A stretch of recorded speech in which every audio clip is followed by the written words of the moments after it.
la forma de hacer marketing. Venimos de formarnos en universidades y en cursos y en programas que te enseñan de marketing y el caso de éxito de Apple y aquí y allá, pero nadie te enseña a hacer marketing B2B. Si quieres dinero, pide un consejo. Y si quieres un consejo, pide dinero. Cuando viene una inversión, viene una corresponsabilidad como inversor de acompañarlo y apoyar al founder y ir en ese camino juntos construyendo. Entonces es un casamiento profesional. Oye, ¿y cómo fue eso que invirtieron en una película? La tecnología y la innovación son cosas que se mantienen en constante movimiento y cambio. Oye, muchísimas gracias. Oigan, pues pasemos a las preguntas de la audiencia. Bienvenidos a Irrazonables Podcast. Irrazonables Podcast. Para todos los irrazonables que quieren hacer la diferencia. Un espacio donde romperemos tu mente con las historias de las y los emprendedores que están cambiando las reglas del juego. Comenzamos. Jaime, bienvenido Rulo. a Irrazonables Podcast y aquí con nuestra comunidad de emprendedores increíbles. Gracias por invitarme y un gusto estar aquí acompañándolos. No, hombre, feliz. Y para la audiencia, para los que no lo conozcan por alguna extrañísima razón, Jaime Matus estuvo 11 años en Claro Video, en diferentes puestos, siempre dentro de mercadeo, producto, B2B, comercial. Y ahora es inversionista desde dos frentes diferentes, Invariantes Fund y Cacao Capital. Mentor irrazonable, me atrevo a decir un alma muy inquieta, una persona que siempre está buscando cómo generar valor y generar nuevos proyectos, y va a estar aquí con nosotros para cambiar las reglas del juego de la estrategia B2B y cómo levantar inversión. Bienvenido, Jaime, muchas gracias. Gracias, Rulo. No, y un gusto poder estar aquí platicando contigo. Oye, pues primero quiero preguntarle algo aquí a nuestros emprendedores que están atrás. ¿Quién de aquí ya ha levantado inversión? Levante la mano. Ok, ¿quién de aquí piensa levantar inversión en los siguientes 6 a 12 meses? Ok, ¿quién de aquí tiene un modelo business to business, ya sea funcionando o en papel todavía? Genial. Y en la audiencia, por favor, contesten también. Oye, ¿qué te hizo salirte del mundo corporativo de Claro Video para irte al mundo startup y como inversionista? Mira, yo te diría tres cosas. La curiosidad, siempre he sido alguien curioso, alguien inquieto. Desde siempre tuve esa pasión por la tecnología, por el emprendimiento, por la innovación. Siempre me salió un poquito de la caja, era como de los rebeldes dentro de Claro, siempre respetando las reglas. Y por último, yo te diría, estando ahí y estando en el segmento B2B, tuve la oportunidad de estar muy cerca de empresarios y emprendedores, y desde ahí se formó en mí un propósito muy fuerte de ayudar a las pymes, porque las pymes son el corazón de toda economía, son el 80% de la fuerza laboral, el 60% de la economía, y muchas veces no tienen herramientas para crecer. Y por otro lado, las startups y los founders, porque son los que definen el futuro y son los que crean la innovación y los que nos están guiando el cómo vamos a movilizarnos, cómo vamos a trabajar, cómo vamos a comunicarnos, cómo vamos a divertirnos. Entonces, esas dos cosas, dije, bueno, yo estando aquí tengo que aprovechar este tiempo en lo que dure para tratar de apoyar lo más que pueda, y eso fue lo que me aventuró a involucrarme en el ecosistema de emprendimiento. Oye, cuando un emprendedor o una emprendedora están haciendo una presentación de inversionistas, un pitch deck, ¿cuáles son los imperdibles, lo que sí o sí tienen que tener ahí? Yo te diría, muchas veces también es una labor muy fuerte de tú hacer una prospección del inversor que realmente va a ser fit con tu proyecto, que estés en su tesis, que su forma de ver las cosas sea muy compatible a la tuya, que de alguna manera quepas dentro de su portafolio y muchas cosas se alineen. Entonces es un trabajo que muchas veces también como emprendedor tienes que hacer, y obviamente como inversor ser muy empático en dar esa retroalimentación y por qué sí o por qué no puede hacer. Pero muchas veces lo que nos confunde es por qué no fueron, y muchas veces es una o dos cosas que puedan hacer un poco de ruido, contrastado con las mil y un cosas buenas que tiene el proyecto. Oye, ¿y cuáles son esas red flags para ti y Uy, para hay muchos. Sí, ¿cómo cuáles? Mira, puede ser un ejemplo muy sencillo y aquí tomar nota. Solo son ejemplos hipotéticos, pero por ejemplo, cuando hay una startup que ya ha levantado $500,000, $1 millón, ya levantó una fuerte cantidad de plata y no logra pasar de un nivel de tracción de ingresos, te da una señal como, bueno, se ha metido capital, pero no logra encontrar ese product market fit. Eso a veces puede ser. Y muchas veces se confunde con que estamos desarrollando tecnología, un producto, y que por eso necesitamos más capital, pero sí o sí ese product market fit puede que no esté.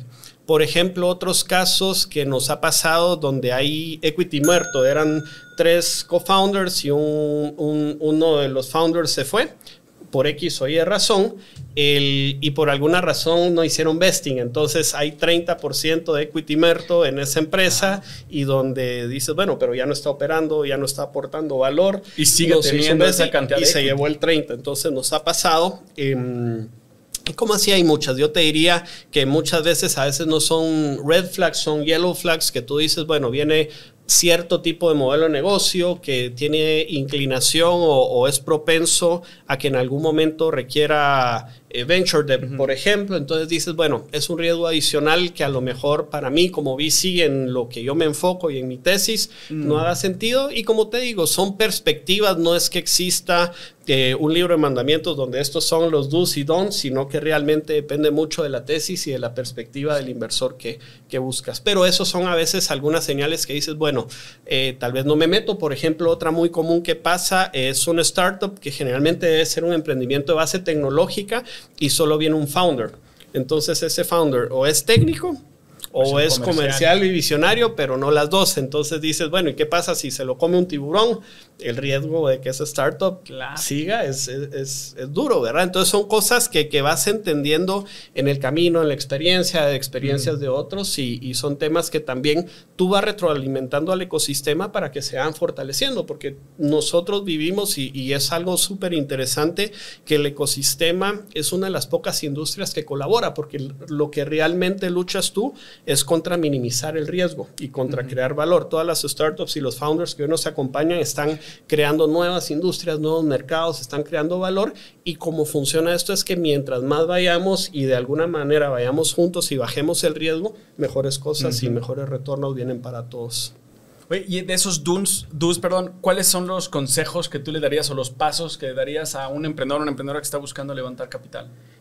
Uno, te diría hacer un buen assessment de los inversores. Generalmente nos dejamos ir por alguna lista o los de mayor renombre y no nos damos a la tarea de entender en qué invierten, en qué no, qué les gusta y qué no. Creo que muchas veces esa parte también no es tan fácil el accesar a ello, ¿verdad? No todos los founders tienen esa capacidad de sentarse de un tú a tú con un inversor y decir, mira, esto no. Y hay formas de hacer hacking de eso. De alguna manera tú puedes acercarte con los inversores. Generalmente se recomienda que se inicie una relación 3 o 6 meses antes. Es un proceso planificado y no dices, bueno, ahora necesito capital o porque me quedan 3 meses o 6 meses de vida, empiezo a tocar puertas, mando DEX y espero el cheque dentro de 2 semanas. Muchas veces tienes que entender que debes establecer una relación con el fondo, conocer a los managers, decirle, mira, voy a construir esto, me gustaría meterte en mis investor updates y darte a conocer lo que estamos construyendo. Más adelante, en un par de meses, dices, mira, me gustaría sentarme contigo a que me des feedback de tu experiencia, cómo es estos modelos que me recomendarías, y eventualmente ya en lo que la mira, le invitas a un trago, después ya le invitas a bailar. Entonces es un poquito, bueno, ahora sí ya vengo a lo que vengo y te vengo a pichar, pero ya hay una relación, ya hay una base de confianza mucho más fuerte que de alguna manera te aumenta la probabilidad de que pueda venir capital de ese inversor. Oye, de hecho nosotros siempre le decimos a los emprendedores que la inversión debe de ser consecuencia de una relación y no al revés. Y un buen amigo inversor mexicano me lo decía. Yo le decía el tema de cuando haces una inversión, Ángel, como VC, es como esas relaciones donde vives juntos por 10 años y vas a pasar mucho tiempo. Él me decía, no, esto realmente es un matrimonio profesional y tienes que entender que hay una corresponsabilidad de los dos lados a la hora de que esto pase. Y cuando viene una inversión, viene una corresponsabilidad como inversor de acompañarlo y apoyar al founder y ir en ese camino juntos construyendo, de la misma manera que el emprendedor tiene que tener esa corresponsabilidad, ir dándote visibilidad y pidiéndote ayuda y ir de la mano. Entonces es un casamiento profesional. Sí. ¿Y has tenido algún tropiezo como inversionista? Muchísimo. ¿El más grande puedes compartir o algunos de los top 3? Mira, hijo, ese es el que te acordaste ahorita. Sí, no, yo te diría que sí, como inversionista en general, yo creo que tal vez más como Ángel he tenido ciertos aprendizajes. Como fondo, tienes cartuchos y tickets más limitados y hay más disciplina, más consistencia. Como Ángel muchas veces te dejas llevar por la emoción. Los errores más grandes que he hecho, uno fue hacer tickets grandes creyendo que era el sobrino de Warren Buffett al inicio, pero te dejas emocionar porque obviamente te sientas con un founder, te cuenta su propósito y te dice quiero resolver este gran problema en la región y empatizas con eso y todo. Te lleva ese sesgo emocional. Obviamente como la billetera tiene un límite, ya cuando vas viendo, ya vas haciendo cada vez tickets más pequeños y ahora hago tickets de $1,000 y pido 90 días crédito a los founders y bueno, pudiste haberlo hecho de una forma más consistente y disciplinada. Y a lo que voy es que una de las lecciones más grandes es no haber sido consistente y disciplinado. Obviamente de los primeros que empezaban y esto se fue mucho como los emprendedores, vas armando la escalera en la medida que vas subiendo, así que toca aprender, pero una lección dolorosa. Y la segunda, yo te diría fuerte, no entender el juego y no entender las reglas del juego, los números, las evaluaciones, los temas de ilusión y obviamente crees que es decir sí, ver un proyecto y un potencial y lanzar un cheque y decir esta es una evaluación baja y vas entendiendo las dinámicas de cómo funciona la ilusión y no haber dejado tickets de seguimiento para no perder esa ilusión. O otra cosa es ir mientras más temprano entre mejor y la realidad es que hay startups que son valuaciones de 4 o 5 millones y pueden llegar a 40 o 50 millones, o habían startups de 15 o 20 millones que yo decía, bueno, ya se pasaron y esas pueden llegar a 200, 300 o 500 millones. Entonces, el no entender que había un punto de entrada y un punto de salida y que era un juego de múltiplos, eso me costó mucho. Muchas gracias por compartir, eso, de verdad. Así que, oye, ¿y cómo fue eso que invirtieron en una película? Mira, esa es una historia súper curiosa. La verdad es que cuando arrancamos esta pequeña firma de inversión con mi esposa para hacer Tickets Ángel, nos llegó una película con un propósito muy fuerte y un sentido social y de impacto fuerte que dijimos, bueno, invertamos en economía naranja. Esa es otra lección de no tener tesis y portafolio, pero bueno, invertimos y en eso dijimos, bueno, hay que conseguir más capital y estaba Invariantes. Invariantes es un fondo de venture capital que invierte el 80% en Estados Unidos y el 20% en Latinoamérica, empresas de tecnología, SaaS B2B. Nunca iban a invertir en una película, así que preparé un correo y conseguí una entrada cercana, un warm intro, y les dije, señores Invariantes, les quiero mostrar un proyecto, sé que no es de su tesis, no es un proyecto sexy, no es un proyecto tecnológico, pero tiene mucha personalidad. Por favor, denme una reunión y déjenos presentarles. Y en efecto así fue, llegamos a presentar, estaban mis dos socios Alejandro y Fernando en esa reunión y empezamos a pitchar una película, que obviamente ellos dicen, este loco, que viene, y película, y bueno, para no hacer larga la historia, fuimos tan persuasivos y fuimos tan convincentes que uno de los socios metió un ticket a título individual y dijeron, bueno, este loco aquí hay algo. Y en ese momento hicimos un buen clic y una relación con Alejandro y Fernando. Nosotros como Ángel hemos tenido ángeles en el camino que nos han ayudado y nos han abierto puertas. Como inversores también hay gente que nos ayuda y ellos dos son grandes ángeles en nuestro camino que nos abrieron puertas, nos fueron enseñando el mundo de VC. Si no nos hubiéramos ido a pegar contra la pared, yo estaría en claro todavía, seguro en un puesto más bajo y arrepentido, pero la verdad es que se volvieron unos ángeles en nuestro camino, empezamos a trabajar y a colaborar juntos y eventualmente fue a lo que me llevó a después formar parte y socios de ellos en el tercer fondo, así que esa película originalmente paró en lo que hoy viene siendo mi día a día y mi futuro y emocionado. Así que no hay coincidencias aquí, ¿no? Todo está diseñado. Oye, ¿qué película fue? ¿Cuál es el estatus? Mira, la película se llama El Cadejo Blanco. Es una película entre novela y documental que narra la historia de dos hermanas, que una hermana es secuestrada por las clicas o esa etapa antes de llegar a Maras y la secuestran y se la llevan hacia la parte del Atlántico del país y esta hermana viene y la va a rescatar.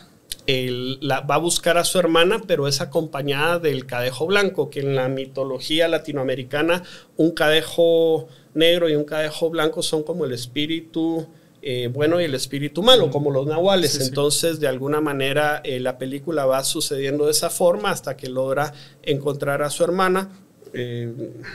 aniquilan a los malos, pero lo curioso de la película es que de los actores principales fue gente que fue rescatada de las clicas, que iba a entrar a maras, se rehabilitó, se preparó para que pudieran ser parte de la industria del cine. Era la primera película, una coproducción entre México, Estados Unidos y Guatemala, que venía fondeada por cadenas internacionales fuertes, y hoy por hoy estas dos personas que pudieron haber estado en maras y tener un futuro que no hubiéramos querido para ellos, hoy son actores y actrices que están triunfando en el mundo. Entonces esa parte de impacto y de rehabilitar un pueblo que estuvo sacudido por un estado de sitio y violencia, ahí se grabó la película y se pudo traer un poco de actividad económica a ello. Así que qué increíble. Oye, ¿y dónde se puede ver ahorita?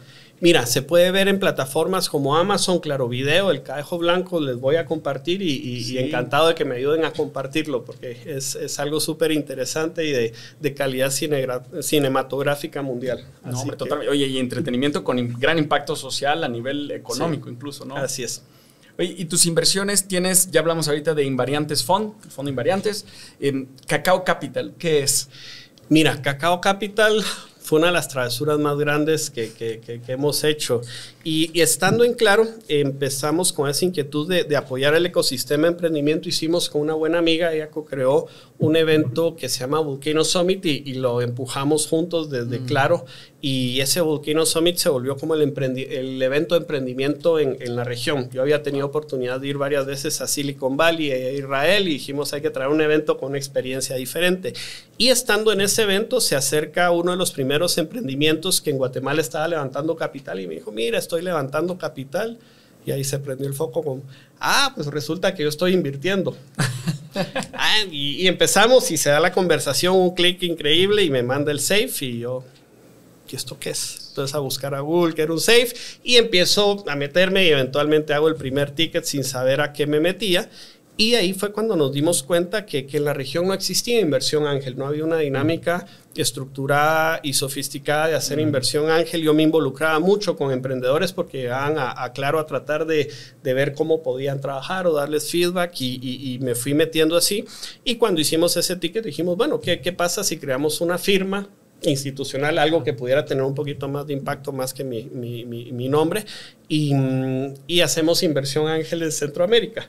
Y así empezamos a invertir todo nuestro capital, porque encima nos comimos la clase de diversificación, entonces lo poco que teníamos se fue 100% a VC.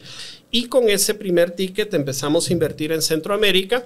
Obviamente íbamos directo contra la pared porque es un ecosistema donde todavía falta desarrollo, está fragmentado, pero íbamos en buen camino.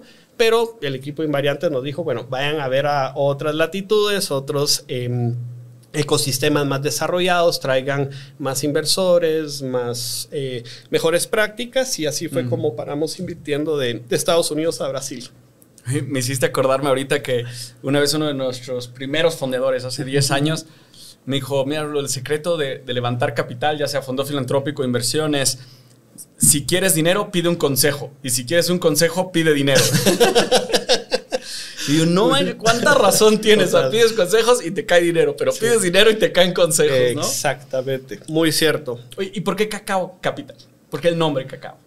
Mira, siempre quisimos hacer algo que tuviera unas raíces muy guatemaltecas de nuestro país y tú sabes que en la cultura maya, que es una cultura que compartimos en la región, el cacao era el medio de transacción y era la moneda y la divisa. Entonces para nosotros fue una forma de hacer homenaje a esas raíces, ¿verdad? Y decir, bueno, vamos a estar en un negocio donde va a haber algún tipo de transacción y por eso fue que salió Cacao Capital el nombre. Poderosísimo. Sí. Y entre Invariantes Fund y Cacao Capital, ¿cuántas inversiones has hecho? Entre fondos y startups, si lo vemos agregada, probablemente sean más de 600 startups de forma directa e indirecta en las que se han invertido.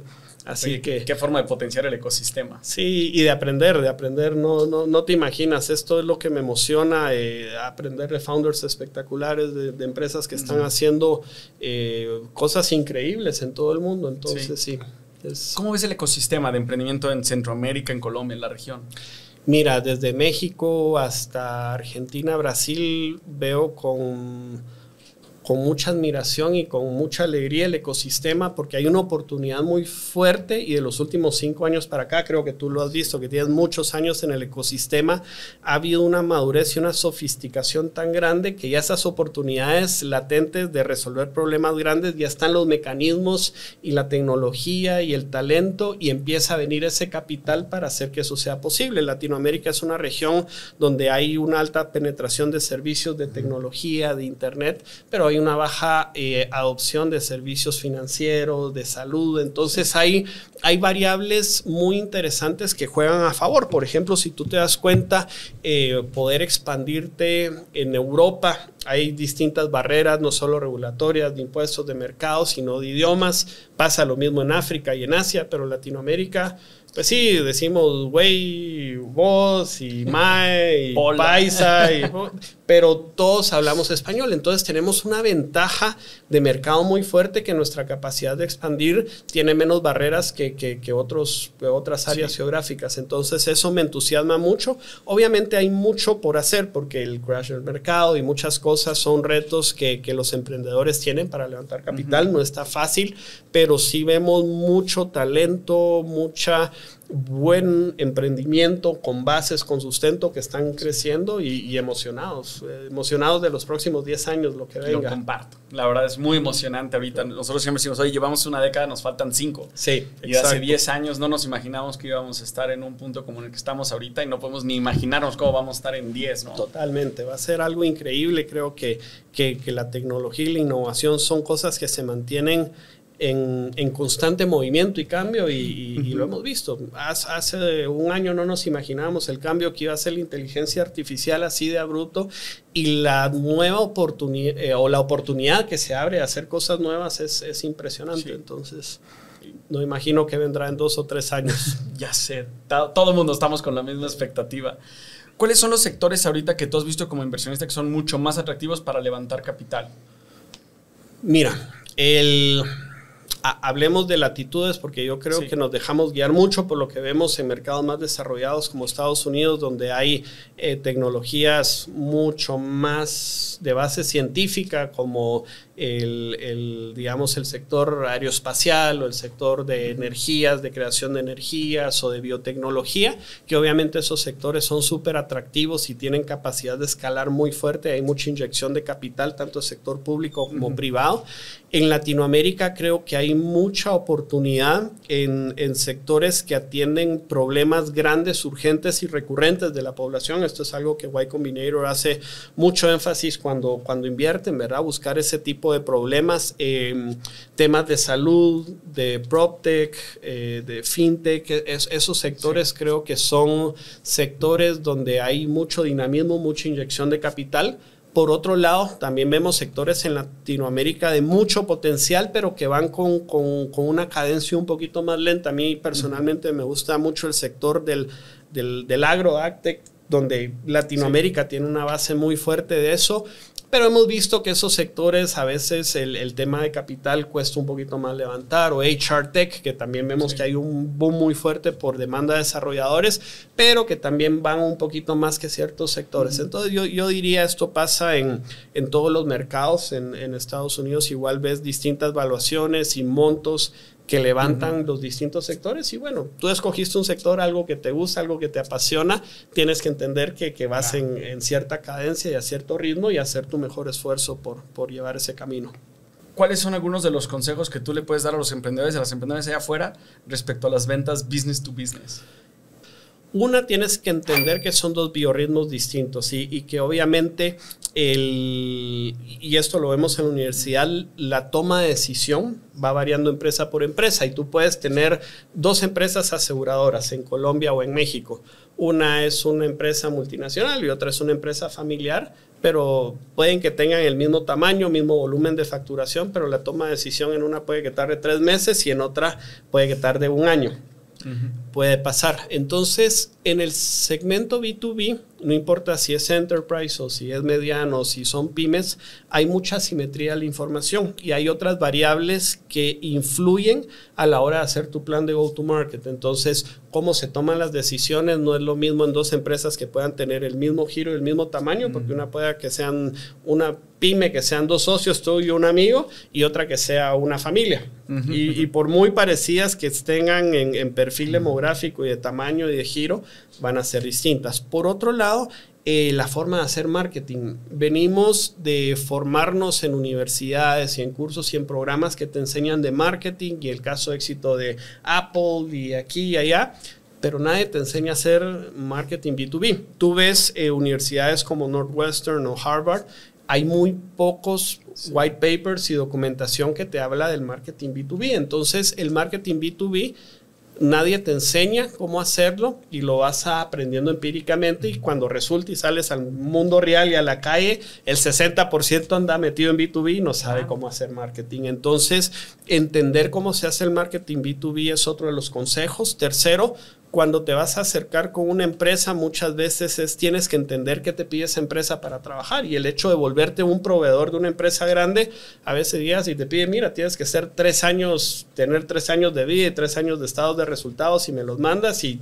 tú dices, bueno, soy una startup, llevo 1 año trabajando y ¿qué hago? Entonces, hay cosas que vas aprendiendo en el camino. En la estrategia de precios en B2B se vuelve muy fuerte, y lo hablábamos con uno de los emprendedores, es cómo proteges tu precio, qué mecanismos hay para poner las reglas del juego, porque con una gran corporación, si le dices hoy te vendo a 10 centavos la suscripción o el servicio, al año entrante decir, bueno, ahora te vale 12 porque todo creció.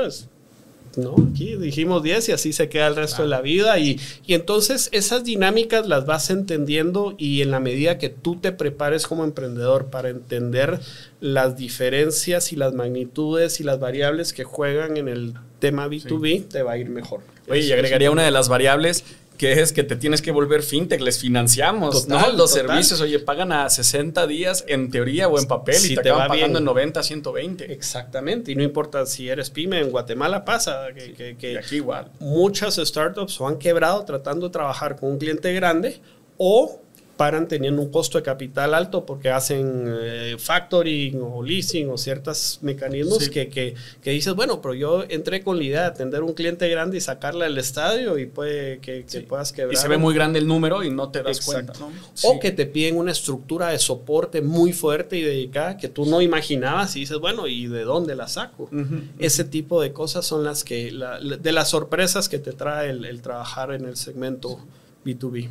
Y haciendo doble clic en lo que dices de marketing para B2B, ¿cuáles son los consejos que les darías? Si pudieras dar 2, 3 buenos consejos. Uy, mira.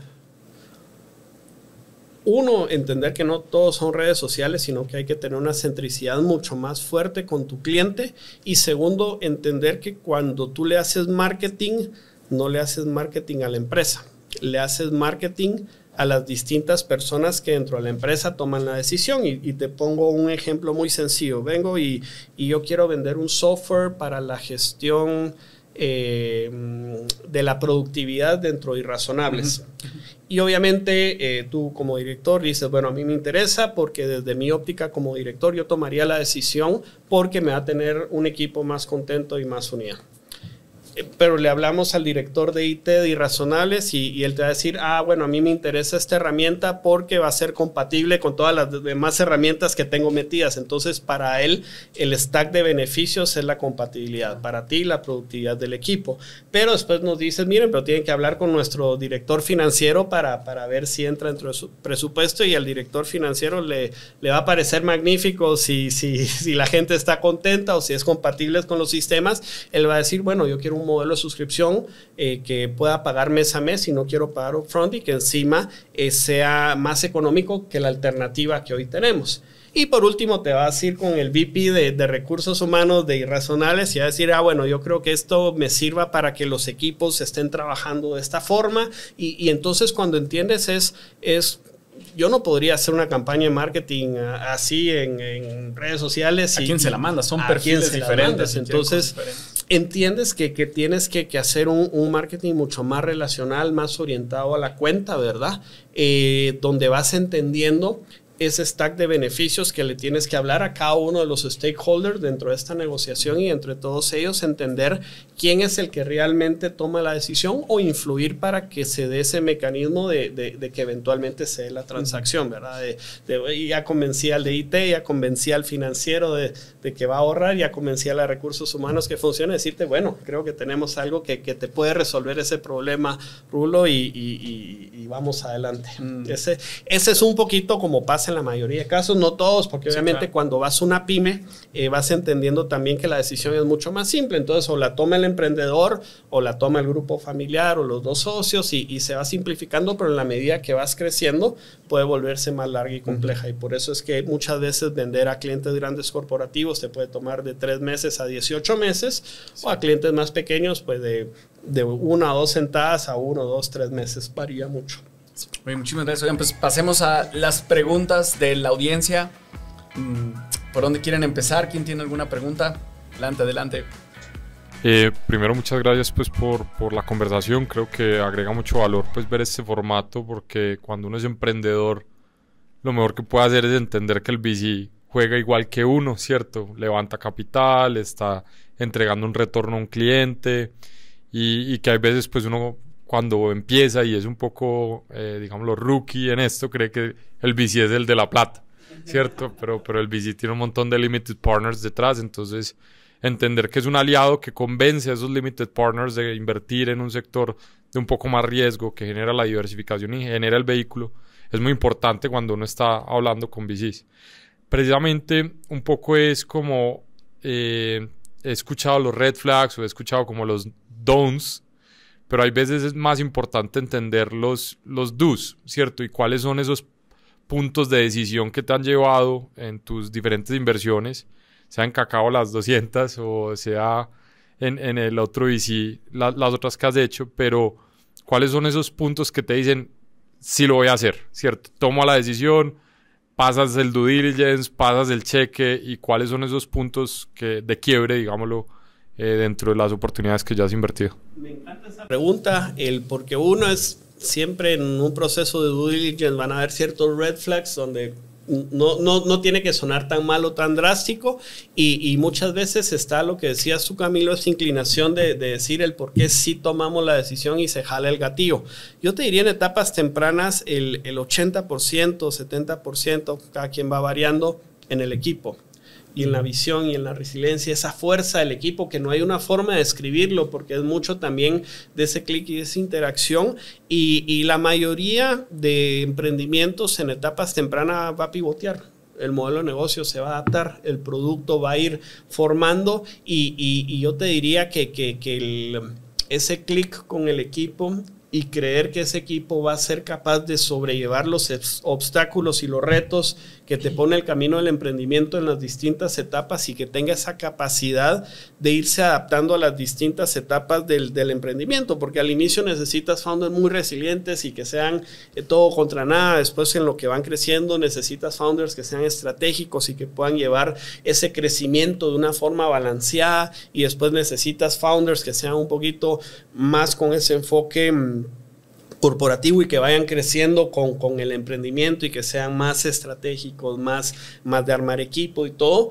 Eso es lo que tratamos de ver en etapas tempranas. Yo te diría que el equipo es el mayor peso y no hay una forma de verlo. Por eso es que Venture Capital es arte y ciencia, y it's a people's game, y es parte de eso, porque si no, seguro ya tuviéramos un bot que estuviera haciendo, como hacen trading en mercados públicos, ya estaría escogiendo en early stage, y como decimos en Invariantes, it's a long-term play with long-term people, y está escrito de que muchos van a fallar, pero la idea es tratar de buscar ese equipo que sepa llevar esos retos y de minimizar esa posibilidad de fracaso para llegar a algo que no sabemos hoy claramente cómo va a ser, pero que con una visión más o menos y con todo lo que se necesita pueda llegarse a buen puerto. Muchísimas gracias. ¿Alguien más? Por allá, y luego venimos acá. Bueno, agarramos orden. Es más fácil. Sí. Jaime, gracias. Tuvimos la fortuna hace muy poco de tener una mentoría contigo, Y algo que me quedó sonando mucho, o tal vez el aprendizaje más grande, es que en este tema de inversión lo más obvio no es lo más cierto. Entonces lo más obvio es que la inversión grande, parecer muy grande, atraer un gran capital en un early stage, puede que no sea la mejor idea. La pregunta es, ¿cómo reforzamos, y más para los que están aquí, los que escuchan este podcast, esa idea de que lo obvio no es lo correcto? Y muy dirigido a ese momento que estamos en la early stage, que a veces no sabemos valorar, o que valoramos y creemos que mostrar que la tenemos muy grande es la estrella que está brillando, y no es así. Okay, hay un punto de inflexión fuerte que se dio en los últimos 6, 12 meses, y todos ustedes lo vivieron, y es esa corrección en el mercado. Veníamos de 10 años donde el costo del dinero era relativamente bajo, donde habían una tendencia a movilizar capital startups en etapas tempranas y en etapas más avanzadas, digamos, sin ser tan estrictos en valuaciones, y mirábamos valuaciones más grandes, y cuando viene el mercado público y todo el mercado en general a hacer estas correcciones, pues obviamente hay un castigo muy fuerte que muchos emprendedores veníamos con un tema de growth for growth's sake, pero lo importante era crecer, y ahora el mercado y los inversores dicen que no, que es rentabilidad, y bueno, hay un mar turbulento que muchos buenos emprendedores han sabido navegar.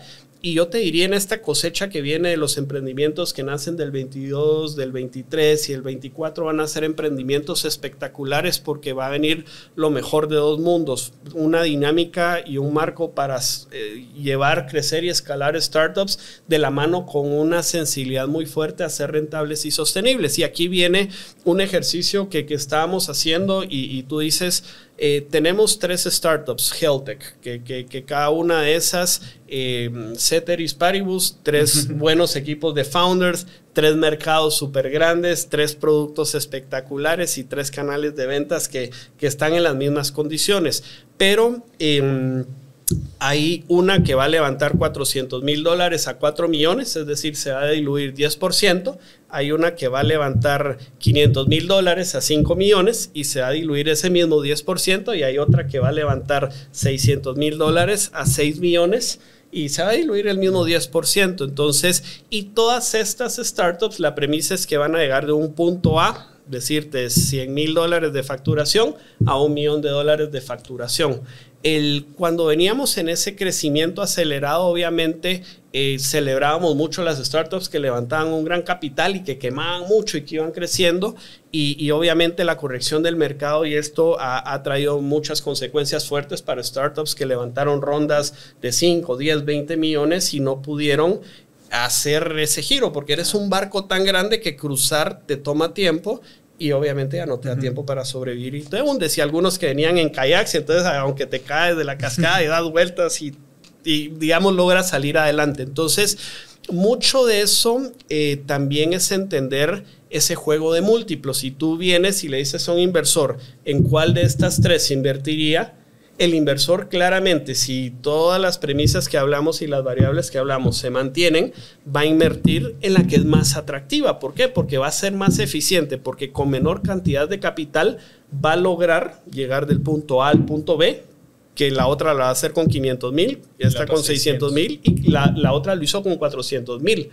Y por hacerlo con menos, fue capaz de ofrecer una evaluación más atractiva para el inversor, que para el inversor representa un múltiplo de salida mucho mayor. Entonces, como inversores, eso es lo que nos pasa cuando nos llegan.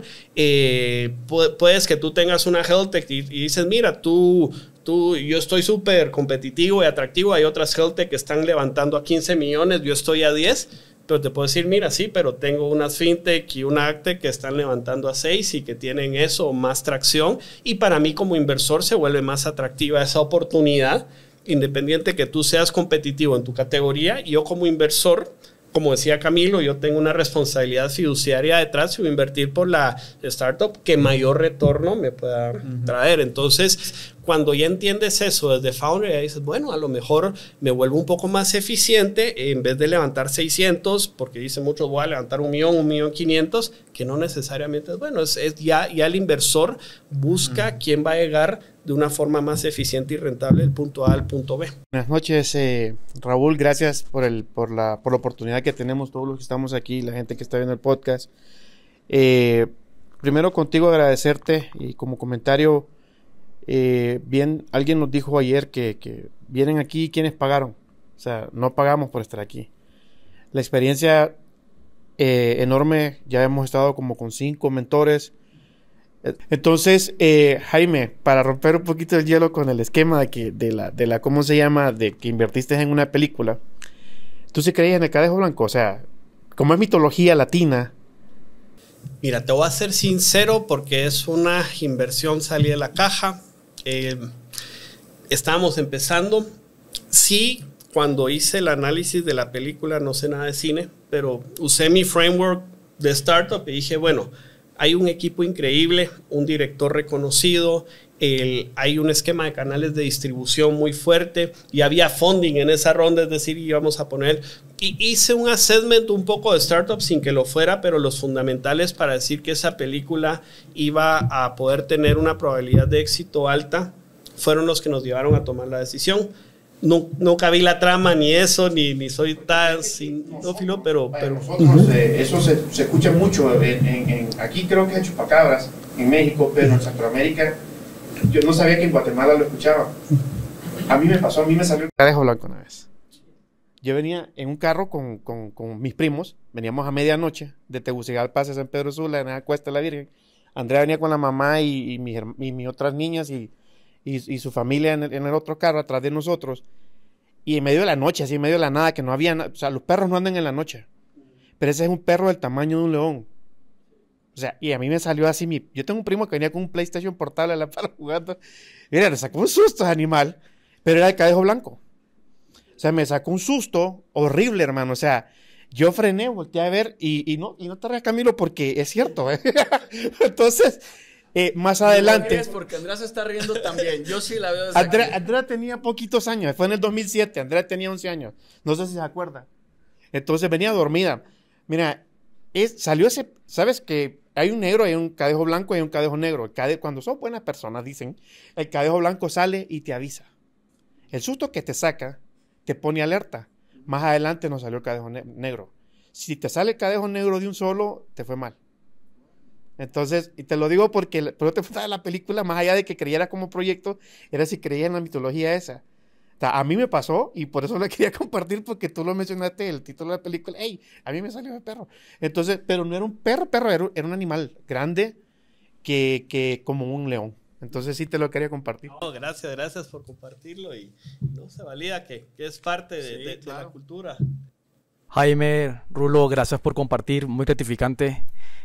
Yo tengo una pregunta en relación al abordaje B2B. O sea, Estados Unidos y Europa tienen plataformas y bases de datos casi públicas para buscar los contactos B2B y prospectar correctamente.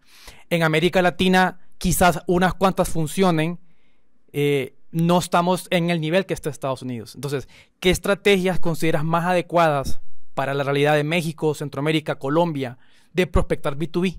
Totalmente. ¿Qué recomendarías, Mira, Jaime? Yendo a mucha practicidad y aunque no creas, aunque en Estados Unidos, digamos, hay mucho reporte público de empresas, la información de los mercados privados es más pública y más fácil de acceder, tienes un paso ganado, sin embargo, siempre es retador poder llegar a esos tomadores de decisiones, hacer los ciclos de ventas más cortos. El reto en Latinoamérica es que no hay información, entonces es más difícil.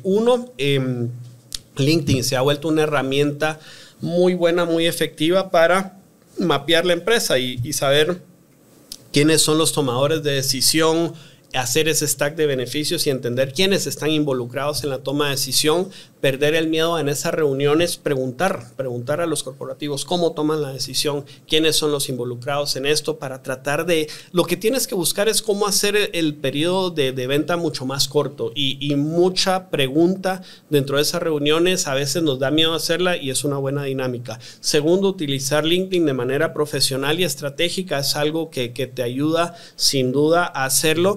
Tercero, mucho para startup, lo que recomiendo es en esas primeras rondas hacer una ronda de inversión ángel donde traigas ángeles estratégicos, aunque sea con un ticket de $1,000, $2,000, $5,000, $10,000, pero que sepas que es un ángel que te puede abrir puertas con ciertas empresas o que ha tenido experiencia en esa industria y que te va a ayudar a navegar. Es decir, esa ronda ángel yo siempre la recomiendo antes de la pre-seed porque es una ronda donde levantas un poquito pero traes mucho valor a un costo del dinero muy bajo, y sobre todo cuando eres B2B necesitas contactos clave. Mientras más arriba estén esos contactos, no la tienes ganada, pero sabes que es más fácil navegar a que si entras por la vía tradicional. Entonces eso, y un cuarto que ha funcionado mucho con distintas startups es tener un buen programa de embajadores, porque no todos van a ser tus ángeles y no logras tener a 1,000 personas ahí, y muchas veces hay estos programas de embajadores donde tienes personas que están en el mundo corporativo que a lo mejor, ponte, tú estás en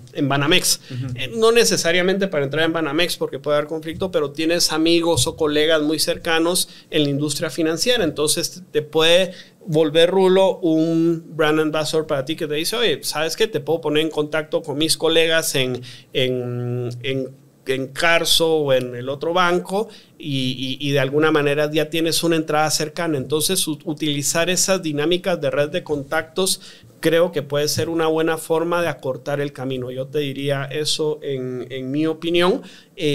Uno adicional es cuando pones sobre la mesa una solución o un producto, un servicio, un corporativo, facilítale el trabajo, ayúdale a tomar la decisión. Entonces, si le vas a llevar, mira, es que yo te llevo mi empresa de servicios de tecnología, pues llévale sobre la mesa el por qué sí el tuyo versus las otras 3 o 4 alternativas que sabe que él va a ir a buscar. Entonces, en la medida que nosotros también a nuestros clientes corporativos y los distintos stakeholders le facilitamos el trabajo y la toma de decisión, de alguna manera vas acortando ese ciclo de vida. Yo te diría que esas, en mi experiencia, estando del lado del cliente y estando como inversor haciendo introducciones y estando del lado de emprendedor vendiendo soluciones a empresas, es lo que yo recomendaría. No sé si hace sentido, pero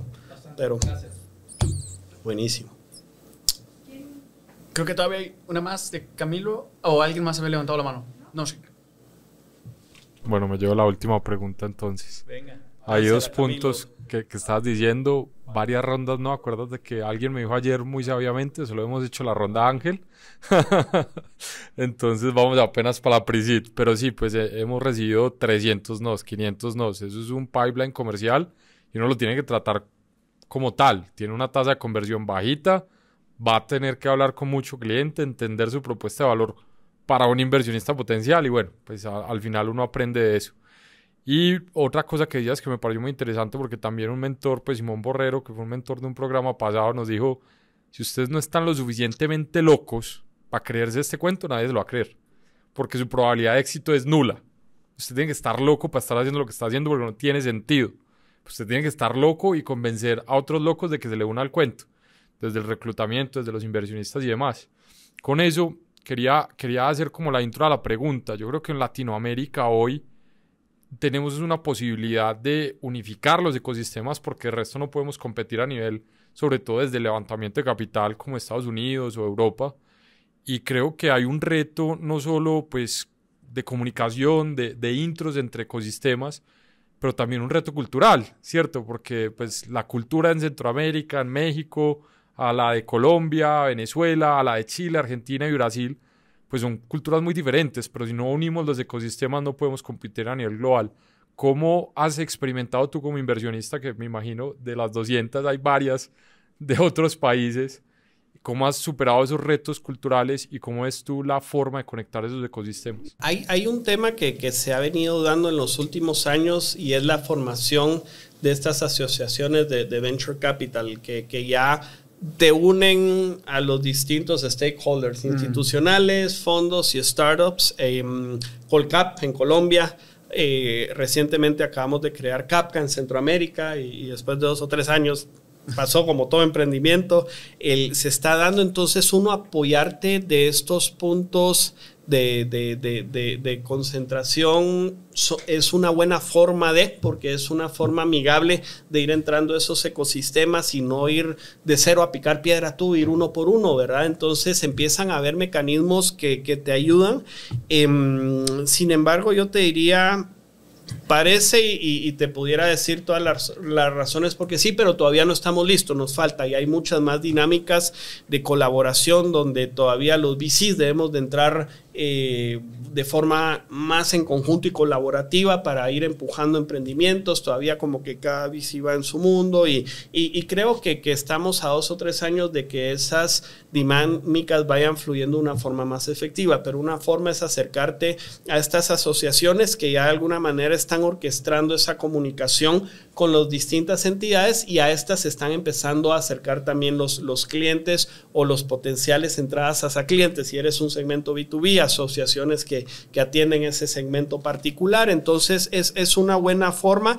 Creo que todavía nos falta como Latinoamérica, pero sí veo con buenos ojos en los próximos 3, 4 años que eso cambie radicalmente y que para ustedes, founders, sea mucho más fácil hacer soft landing en los países. Hoy, por ejemplo, si quieres hacer soft landing en Centroamérica, pues tienes que ir uno a uno a ir a hacer tu mini proceso de due diligence, a ver cómo fregado le llegas y qué sapo vas a encontrar. Y así toca, pero creo que cada vez más están alineando las estrellas. No digo que es fácil, no digo que es lo más difícil comparado contra otras latitudes, como les decía, que hay barreras de lenguaje, aparte de las regulatorias y todo. Y mucho es no tener miedo a pedir ayuda, acercarte con las distintas entidades, lo que decías, cuando pides consejo te dan valor y cuando pides valor te dan consejo, acercarte hasta inclusive con clientes, con asociaciones, y eso es... Cuando tú en el humano y en las personas, porque al final no hablas con instituciones, hablas con una persona dentro de una institución, te va a sorprender, y este es un tema conductual, cuando tú pides ayuda, la cantidad de apertura que se da y lo que gratifica a una persona ayudar a alguien más, es parte de la naturaleza humana, entonces esa forma te vas a sorprender la cantidad de sí y cosas buenas que vas a encontrar. Así que eso te diría, van por buen camino y ánimos. Venga, pues muchísimas gracias, Jaime. De verdad ha sido un placer tenerte por acá. Rulo. Un gustazo, ¿verdad? Un gustazo y gracias a todos. La verdad que ha sido muy gratificante compartir con ustedes. Muchas gracias. Un gustazo. Muchas gracias. Esto fue Razonables Podcast, para inquietos que estamos cambiando las reglas del juego.